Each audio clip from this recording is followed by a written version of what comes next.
Welcome back to Pablo Mexican Radio SA, listening to real authentic Mexican classic. We bring you the best taco eating music, the Mars Volta, straight from Mexico. Tamales, enchiladas, burritos. Olé! Oh yes, the Mars Volta are inspired by mariachi band. Very mariachi. Ese, taco burrito, despacito. Is this racist? Did you know that? Is this the most the racist thing? The frontman of the Mars Volta is no actually a Chihuahua. Yeah. No. It's the most Mexican thing possible. He does sound like a Chihuahua. If like you like a really what you heard masculine there, Chihuahua, you know, if you think that the start of the show is pretty badass, that's the Mars Volta. Authentic Mexican music, if you didn't know. Straight from Mexico. The most Mexican. Motherfucker, god damn it, fuck! Why won't it go straight? Woo! Go straight! Go straight indeed. Just please go straight. Speaking of going straight. Oh yeah? Are we talking about erectile dysfunction still? No! I still had more to say, honestly. Oh, do you? Oh, I can transition into a different idea. I'm off curious. Of it. So, well, I was thinking that these days I feel like sex ed needs to be an entire fucking year of school. Like, in 9th grade, instead of PE, you should have sex ed, and they should just tell you everything. Everything! It needs to be a year-long course, and they go into, like, you have to start with the biology, and then, like, what can go wrong with the biology, and periods, and fucking birth control, Victor, and birthing, and fucking erectile dysfunction, Victor, and everything. Do you think that males should have to learn about, like, how the female reproductive cycle, Yes! like periods, and birth control, and things like that? I mean, we do. Do you? Just not do a you lot. Really? Yeah. Okay, because I don't think at my school they ever taught the boys because you were at that. Christian school. They so. were just like, it's just Yeah. fucking... For- Obviously, guys knew that periods were a thing, but, like, I don't think there was any real Yeah. understanding. And for sex ed for me, it was weird because I went to a lot of different schools. What the fuck? Where did it even go? I don't even think it went far enough. What the shit? I thought it was, like, revved up. No, I guess not. I The guess sex it ed didn't for like me, that. it was like, there was the year where they talked about the boy stuff first, and then they talk about the girl stuff. It's like they explain periods and everything. I think in high school, we did have, like, the birth control talk and stuff, like, at least with condoms and stuff, not, like, But that's actual not birth extensive control. enough. Yeah, but literally just the you know, wear a condom PSA videos, which is not enough, Which you know? is nowhere close to enough. Do they Because, tell you, like, we what went to to do? we went to an inner city school, you know. Right. So basically, so it's like you have to explain sex ed because kids are going to be having sex. Right. Did they ever go into, like, what to do if a condom fails? No, absolutely See, that's not. fucking Yeah. stupid. You're They don't setting go your into kids anything up with for sex. failure. Yeah. They just tell you need to wear a condom. And then what happens when it breaks or it falls off? Oh, exactly. Nobody fucking knows what to do because no one ever, told you. Yeah. They don't go into, no one's going to go into any options for abortion and stuff like that. Like, that's not, you can't teach kids any of that. No, of course not. Because it's still Virginia, and it's still fucking red enough that it's pro-life. But it's like, we need shit that goes into sexualities. That needs to be its whole fucking, whole 9-week course on sexuality. Like, all of this needs to be explored. Definitely. So that kids aren't getting confused. Because they're gonna get exposed to it in fucking 2018. And kids are getting exposed to this shit whether you like it or not, and if you can at least control it, it's probably gonna be better, you know? If you could at least be like, alright, today we're gonna look at every fucking tetrasexuality out there, and you get to explore it and talk about it with your teachers and your parents and other kids and come to an understanding instead of, like, letting it ball up inside of you until you decide that you're fucking changing your gender and there's nothing that's gonna stop you, Right. you know?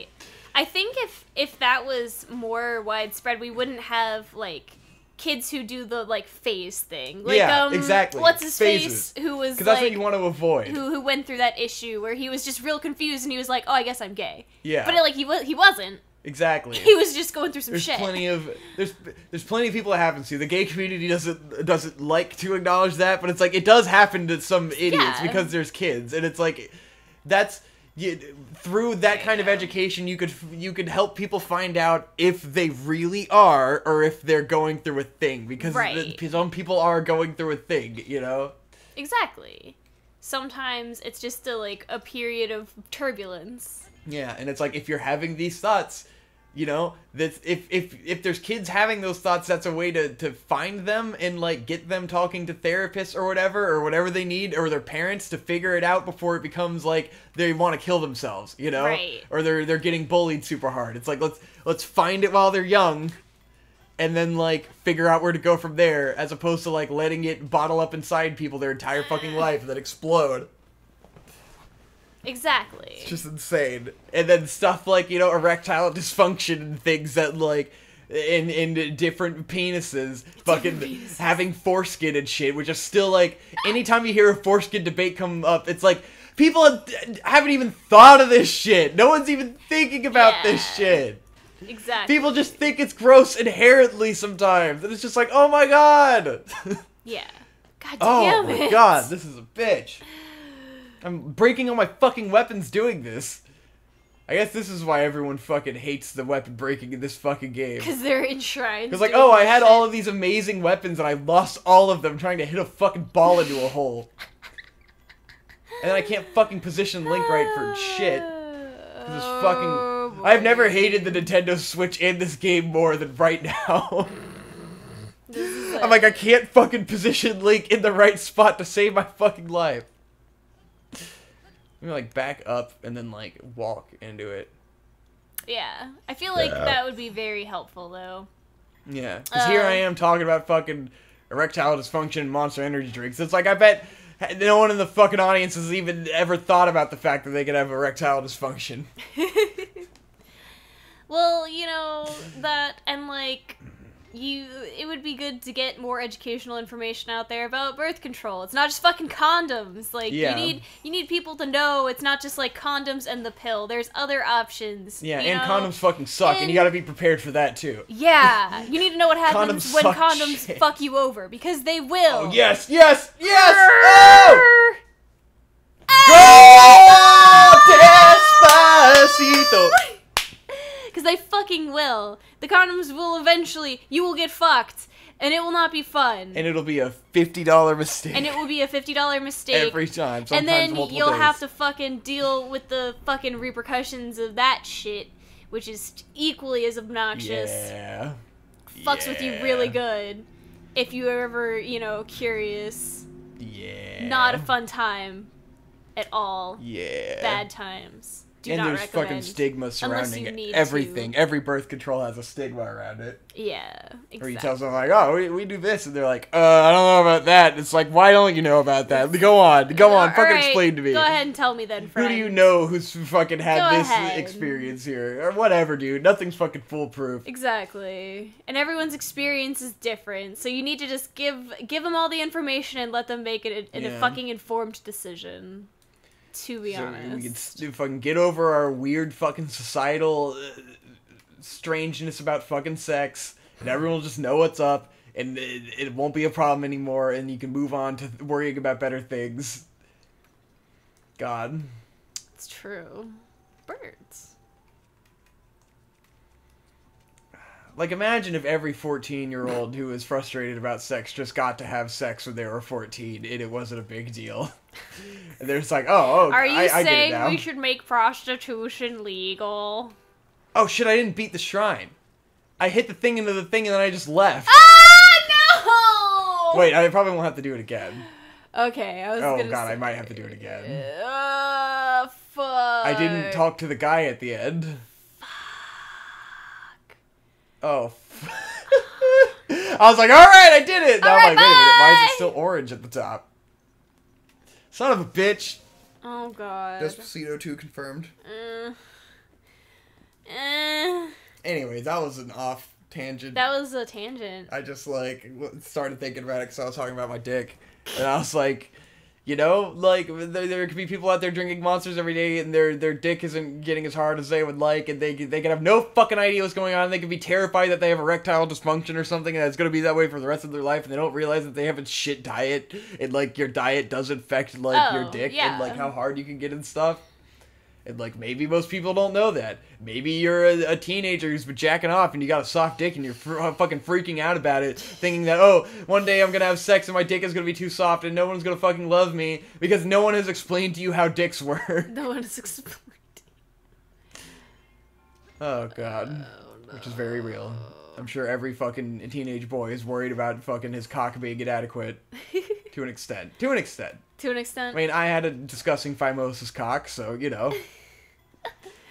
The phimosis crowd. Because there was someone who called into the Dick Show recently who was talking about his disgusting phimosis cock.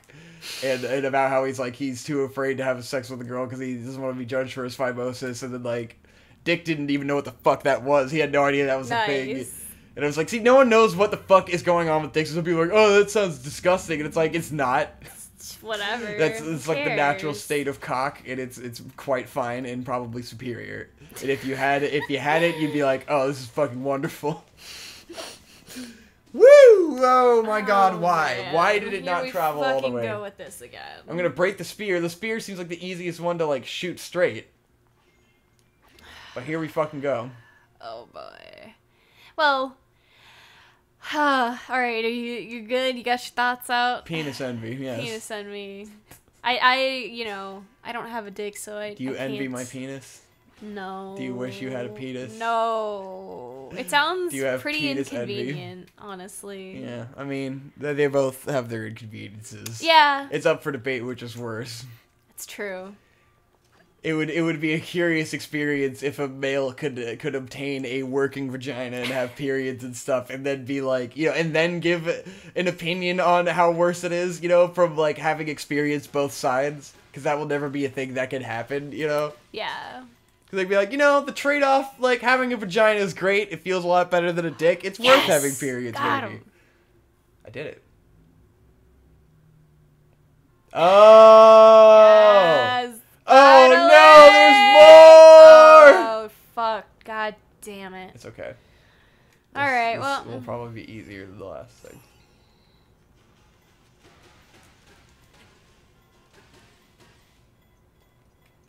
Fuck. Get up. Now I'm gonna have to go and freeze this.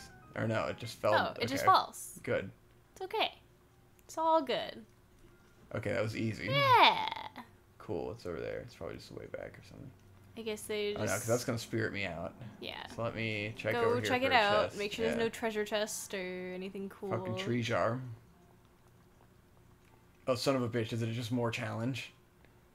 I think it's just another challenge. I think you're right. Motherfuckers. I tried to get out. Why is there more challenge after the guy?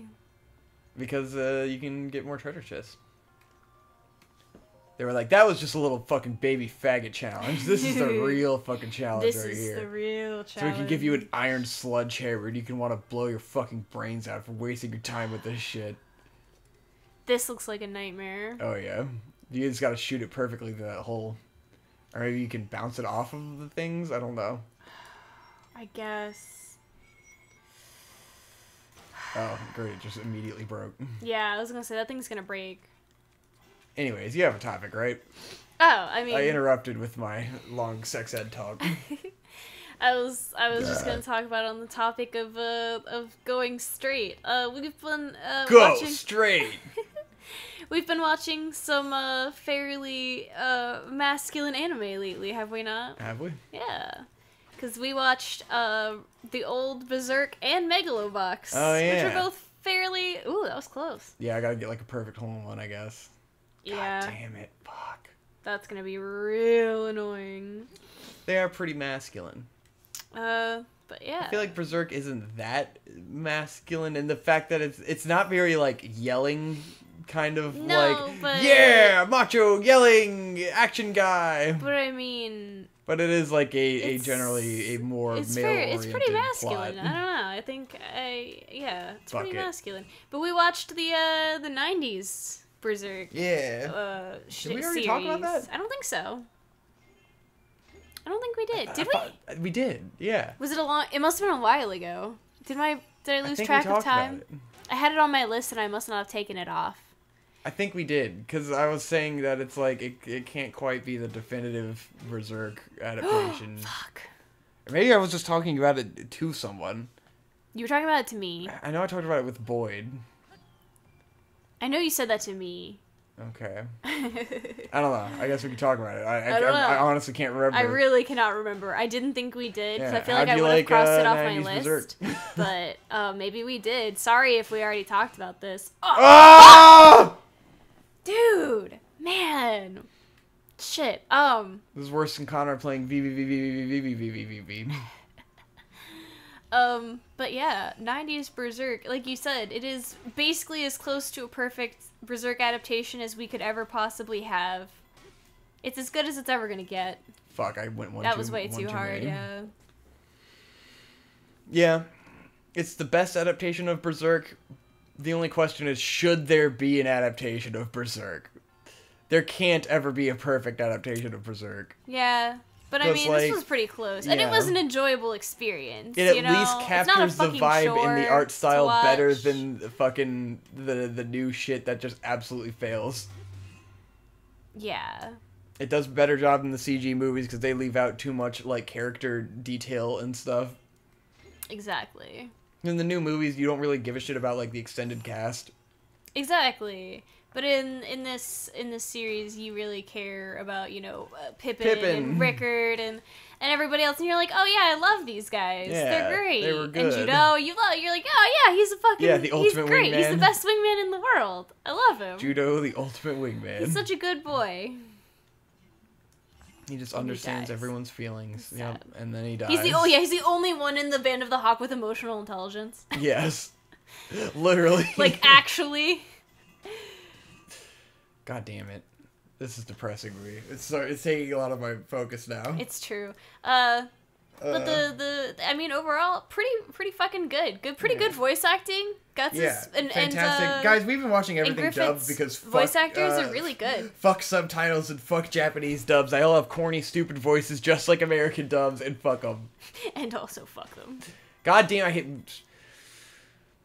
Use the leaf. You're right. Oh, it was off anyways. Fuck. It's not gonna be worth it. No, I'm sure it won't. Whatever you get is not going to be worth this. Mm-hmm. But I greatly enjoyed it. It also, Yes. even though it's barely animated, it has nice aesthetic. And aesthetic. Like, it has style, It's and it quite understands nice. what Berserk is and how it should look. It has the best fucking opening and ending of anything ever. Literally. The opening is perfect and amazing and beautiful, and then the ending is so just like creepy and atmospheric. Yeah. It feels like Twin Peaks to me for some reason. True. I love it. I love that feeling. And the imagery in the opening of like going back and forth between Guts and the burning flower, like I love so that. cool. It's so good. They do a lot with a little, and that's like the perfect anime thing to do, you know? So you don't have to look great, you don't have to look that consistent, as long as you do a lot with a little and understand like vibe. Yeah. You can get away with Tone and aesthetic are honestly a lot of the times more important than what you're actually doing. And like actual directing and pacing and dialogue, you know, like the new Berserk, which has absolutely no comprehension of like shot timing or like how to pace a scene. It's just like having a seizure it's while reading Berserk. Every panel of it occupies the same amount of time. Like you're reading a manga, and it just blows through it, and then has insane zippy camera angles, and you're like, why? It's Berserk! You don't need to animate anything. They can just stand there as long as it looks good. As long as you have the right vibe and aesthetic, it doesn't matter if it's hardly animated. Yeah. It doesn't fucking matter. Go back and watch me and Conrad's video on the Berserk, old Berserk versus new Berserk, just based on episode 1. And everything we said about episode 1 carries over for the whole entire series. show. The whole thing. Even all the way to the fucking climax at the end of the show. It's like you feel it just as much, even though it's barely animated. What is this? What is it telling me? Oh, was I supposed to go back and talk to the elder or whatever? Did you talk to the guy? No, I didn't talk to the guy after beating the beast. I gotta go back and talk to the guy. I meant the shrine guy. Oh yeah, you did. Yeah, okay. I totally zoned out thinking about I was just wondering why it was telling me to go back to the mountain. I'm like, oh, I didn't talk to the guy after I beat the divine beast. Right. Not that it fucking matters at all, but yeah, but you know. We're gonna get the Master Sword soon. That's what I'm going to do. If I don't end up spending 7 episodes on fucking hitting a ball into a hole. Welcome to smacking a ball. That's the thing with this game, is that like you can end up doing something really fucking menial for a long time. Just fucking crushing the hours. Crushing them. But yeah, that's brief thoughts on Berserk. The animated series from the 90s, not the CGI monstrosity, obviously. Yes. Bazook. And we also finished Megalobox. Megalobox. What did you think about Megalobox? It's pretty, like, I have an analysis on Megalobox brewed in my head, because no one else is gonna actually analyze. No one else is gonna actually say anything interesting about anime anymore. They're just gonna it'll be Conrad giving the stupidest opinions about like every episode of a show. Like I'm not really a fan of Conrad's new watch everything every week, because he doesn't have anything interesting to say about them at all. Well, some of these shows have nothing to say about them. It's just like, yep, that's the thing. It's like he's not even trying, you know? He's just like, maybe if I half-ass this, people will let me stop watching these anime, which is the fucking logic. It's like, what are you gaining out of this? Because you're not giving anyone anything good. Like, people just want you to watch them, and, like, you could just say these things in a tweet. It's probably better if you look at the Instagram, the IGTV Yeah, the stuff. IGTV might be the way to go. When it's like, well, stop putting it on IGTV and put it in the videos! Do an hour-long podcast every week about all the new shows. That stuff's fun when it's like him and Nate talking about a new show. This is just like, why? Spend your time on something more enlightening. I don't know, man. Conrad's probably gonna listen to this. This is my commentary. This is my constructive criticism. I need to go on Conrad's fucking show. Yeah. But then I know if I talk to Conrad, he can shut me down too good. Like, as soon as me and Conrad start talking, then he'll be like, you know, he'll have the perfect defense, and I'm not as good at, like, arguing on the fly, so he'll just shut me down if I can't make my whole point. Yeah. So it's like, should I even bother? Because it's just gonna end up with me agreeing with him extremely quickly, because, like, I'm not as good at arguing. I should probably go to that and see the memories. Go to the map. Where is that spot? It's something around here. But yes. So you're talking about how you have analysis of Megalobox. Anyways, yes, with Megalobox. Because, like, I kind of agree with the consensus that it's, like, it's not an amazing show, you know? Yeah. It's just kind of good, and, like, I enjoyed it a lot. Yeah. I don't think it's anything worth people being like, this show isn't good, or, like, it's just, like, it's fine, you know? Yeah. Like, if you try to compare it to, like, Hajime no Ippo or something, you're gonna be able to pick it apart and say that it's not good, but, like... It's not a boxing show. Yeah. That's the thing. Number one key thing to take away is that it's not a show about boxing. Right. Like, it is a show... character drama through and through. It's a character drama, and it has a specific point to make, and it's not really about the boxing. If you're coming into it for cool boxing... technical boxing... You're not gonna get it here. You're not getting it. The fight scenes never get that good. It never gets that Sakuga heavy or anything. Like, the ending fight, like, if it's not evidence enough by the ending fight of how they kind of just cop out of really showing you any fight at all, you know? Right. Like, you get a little bit, and then it doesn't even show you the climax, and it's like... most of it is very, very breezed. If you want cool boxing Sakuga, go watch Hajime no Ippo. Don't bother with Megalobox. If you want a story about some characters that I thought were interesting, some people really don't like the characters, and I'm just like, I don't get that. I think they're neat, and like it has something to say. I mean, I loved all those characters. I loved Joe. I loved the old guy. I even liked the kid, which is shocking because I never liked kids in anime. But to me, it's very clear that the point of the show, like, they don't have any way of, like, they don't hide the fucking point of the show, but it's about, like, authenticity and, like, people appreciating, you know, because he's the genuine article. Like, it's all about Joe's the genuine article, and he inspires the main rival guy to also become genuine, because everyone is disingenuine. Everyone he fights is disingenuine in some way. Because they're putting on this front by using the gear. You know, yeah, exactly. they're not living up to their true potential. Yeah, everyone's putting on some kind of front. And Joe is the most authentic guy because he just wants to fight and prove himself. He's the genuine article. And, like, that's kind of what it's all centered around. Right. But my interesting takeaway from it was that, like, it's kind of thoughts on the dream of man, you know? Because it's all about Joe has this dream. That is what drives him. His dream is to fight fight Yuri or whatever. He just wants to fight the bad guy. That's his dream. He wants to fight the strongest boy. And like the whole plot, everything that happens is just because he had this desire to do this thing. And really, he's kind of the bad guy. Like, yeah, a little he's bit. Not justified in this at all. Like, it's really selfish and kind of awful. Like, he's kind of a dick. Because, like, him and the coach have their whole dynamic where it's like, you know, the coach was fucking him over for years and not letting him do what he wanted, and that's why he has like this desire to finally do what he wants and not be disingenuine, and he wants to be a genuine guy. And it's like, you empathize with him because he's genuine, and you appreciate that. Everyone wants to be genuine, you know? Right. Everyone wants to be the genuine article. And so, like, that's where the empathy comes in. But really, like, he's incredibly selfish. Yeah, like, certainly. He never thinks about anything but what he wants. He's incredibly narrow-minded and selfish. And, like, the show supports him and proves him right in the end. Because, like, it gets to the point where... I'm trying to remember what happens so specifically. But, like, the bad guy, mobster guy, is like, well, the coach... It turns out... Okay, spoilers for Megalobox. Spoilers for Megalobox, guys.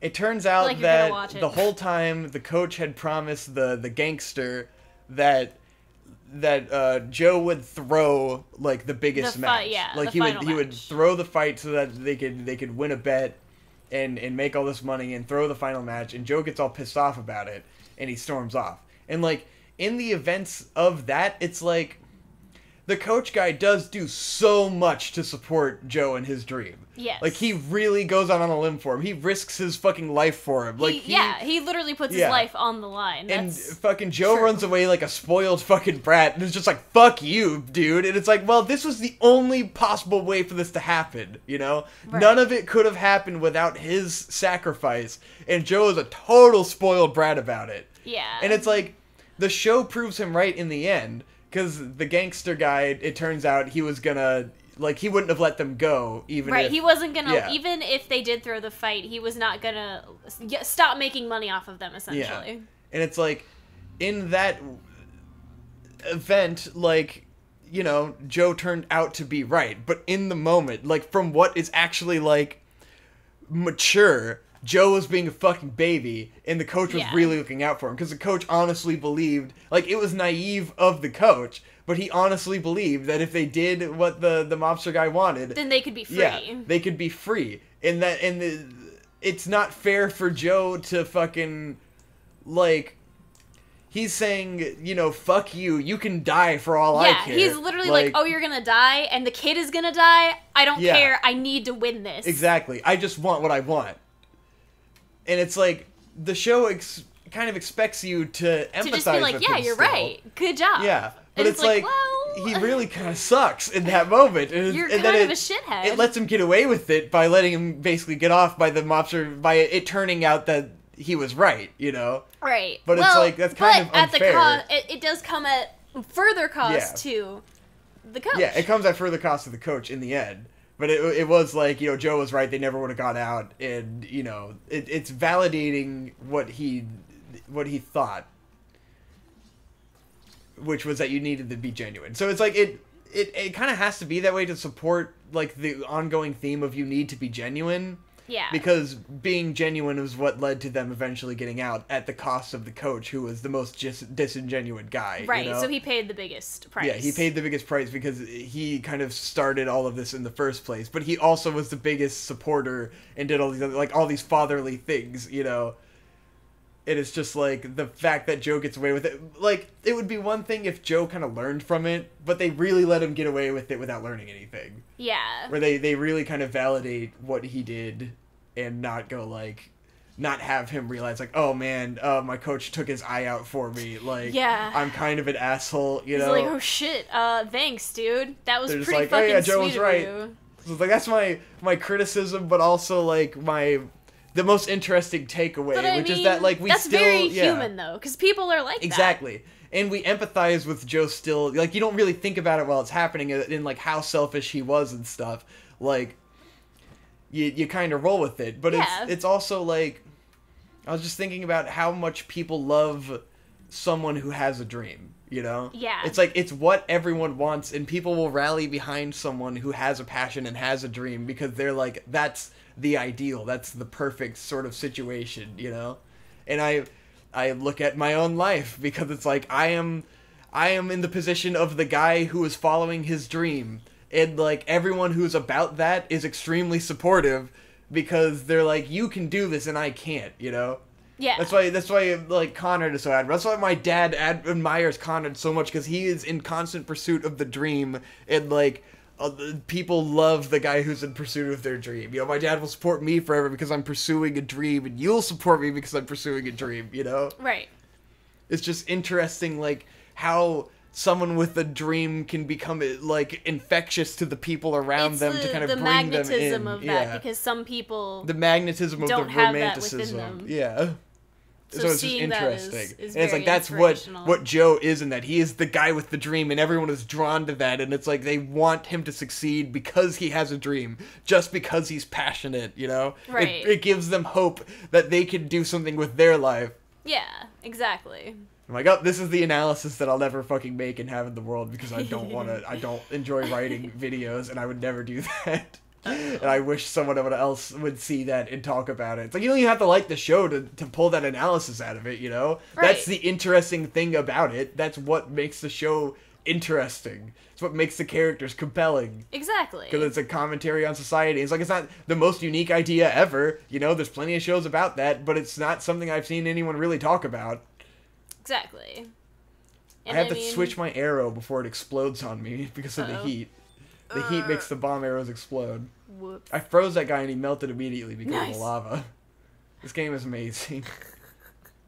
See, if I had followed the cooler path, I would have had to, like, put these metal things in, and then, like, I would have had to stack the metal blocks so that I could cross this river of lava. Instead, I just flew down from a mountain and skipped any challenge whatsoever that this game had to offer, any sort of interesting level design. See, I've broken the game.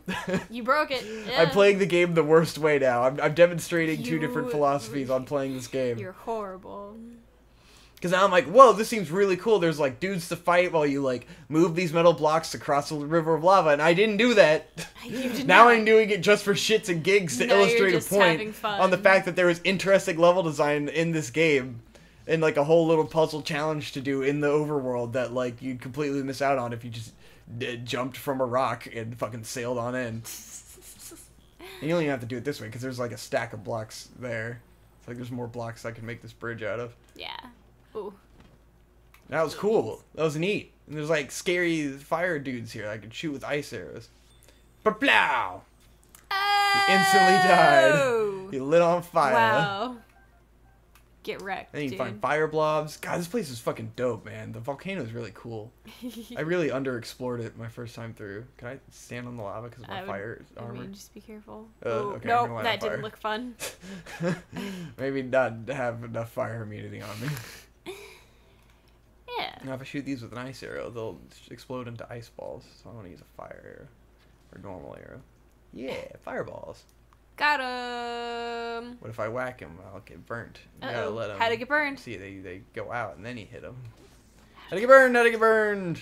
But yeah, so that's my take on Megalobox.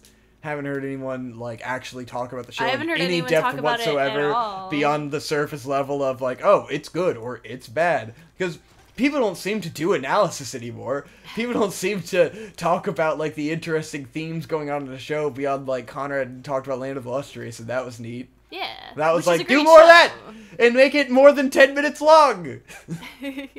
Say interesting things about media. Extended analysis. Just do Nerd Writer, but with a less obnoxious tone. Oh, fuck, he's a fucking inferno boy.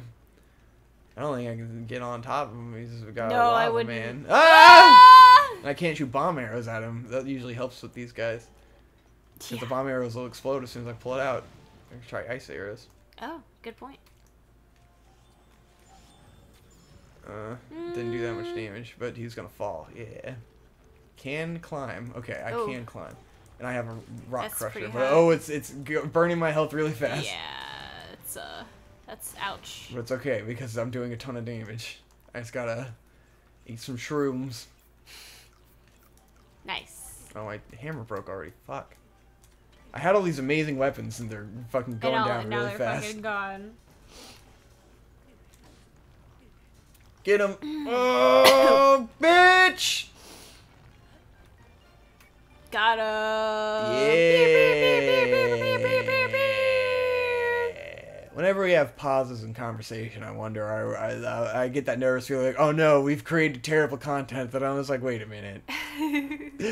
But no one else does this. No one else gives a shit in their Let's Plays. Exactly. Fucking, it's fine. I watched the fucking newest Rowdy Fuckers Cop Killers podcast with Munchie in bed, and they're like, they're playing Nuclear Throne, and it's like they have the game volume for all the games they play extremely loud, and for the Nuclear Throne gameplay, they don't show the game. I don't know what happened to the gameplay footage, but they're not showing the game. I know they like streamed it live, and they probably had the game for that, but there's no game with it. And at some point, they're like towards the end, like the last 45 minutes or something are just them playing the game with no video. They get serious about their game, and they're like, oh, I wonder if people just want to watch us like beat this game and be really good at it. They're like, all right, we're just gonna focus on the game, but there's no video. Nice. Like, you motherfuckers. Good, focusing on the game that I can't see. That's excellent. That was like an offshoot there. See, like, there's a bridge and everything. Like, what the game wanted you to do was to notice that bridge, cross over it, go down this valley. You have to fight that guy. You got to fight all these blobs, and then you get to a river of lava, and then you get to a shrine, and that's a level with the payoff. And I did it backwards, so it was like, oh, okay. Pretty good. No payoff there. I just kind of beat a guy, but I got a diamond. That's you nice. did. That's nice. That's right. I'm supposed to be going over to find that story spot, which is probably down here somewhere. Maybe. Let's go back up there. Yeah. You didn't get to watch Hoseki no Kuni with me, did you? What's that one? That's Land of the Lustrous. No, I didn't know you watched all of it. I did. I see. Hoseki no Koseki no Kuchi. Yes. It was pretty good. I enjoyed it. It's very interesting. It's Steven Universe, right? Yeah, it's Steven Universe. We are crystal gems. We're just like shaped like girls, but boys, and we're androgynous. That's the It's song. the same thing. Yeah, that's what Steven Universe is about. Yeah. It's about androgynous gem people. That's very true. That aren't men or women, but are basically women. Exactly. They are not gendered, but they're girls. Well, yeah. They don't have a gender. They're just all girls. Girl isn't a gender. Girl is not a gender. So it's fine. That's true. Gender is not a thing. Oh, yeah. There you go. Oh, yeah. Gender isn't real. All right. Oh, yeah. Anywho, what are we talking about now? We forgot to, or I guess I forgot to thank Tadpo for the new icon for the channel. We got a new it's channel super icon. cool. He did it a little while ago, and Victor just now didn't think about it. I only just now changed it. I don't normally ever interact with like the channel interface, so I never notice when icons are changed and things. I was just kind of fine with the not fitting goofy scoops in the cut icon. I liked that, but I like it that now that it fits in the actual circle. It fits, I feel like good, it's and he did a good job. Nicer. Yeah, it looks great. It looks Thanks, super. boy. It's so good. Yep. I like it. So, fucking memes. Fucking fucking dicks. memes? What are you talking about? We talking about anime. We talked about anime. We talked about Darling in the Franxx already. We're Do watching the other anime. Do we want to put a hot take out there? Maybe. What are you, about what? About anime? No. Well, I mean, let's stick to the subject of anime. Well, do you now. have things to say How about close are we anime? to the end of the episode? I don't know. Look at the timer, you know.